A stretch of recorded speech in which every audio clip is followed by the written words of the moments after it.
Tonight, a local school district is in session right now despite having no working fire alarms. The system at Nicely Elementary School in Greensburg sustained some damage following the recent power outage. Reporter Kaylee Gunderson tells us how the district is keeping students safe while waiting for a fix.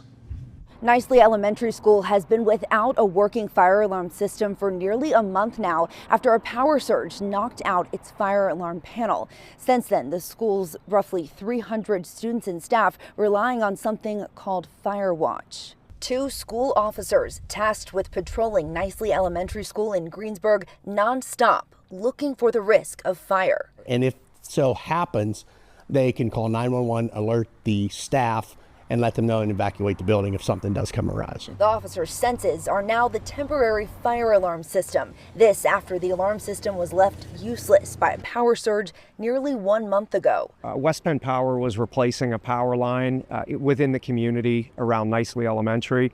And when the power line came back on, it sent a surge through the building that put an outage in the main system controlling our fire system. Greensburg-Salem School District Superintendent Ken Bissell says only school staff was met with and made aware of the issue, and the district made the decision to not notify parents to avoid creating more disruption. The kids are safe and secure, the staff is safe and secure, and putting something out that may create more disruption, we have to make those decisions. Greensburg Volunteer Fire Chief Tom Bell says replacing an alarm system in an older building like this one is not a quick fix. I'm very confident and very confident in all their safety too by initiating Fire Watch. The district is aiming to have the fire alarm system replaced this June. Now, since interviewing the superintendent this afternoon, the district did put out a letter to parents informing them of this ongoing issue. Reporting in Greensburg, Kaylee Gunderson, Pittsburgh's Action News 4.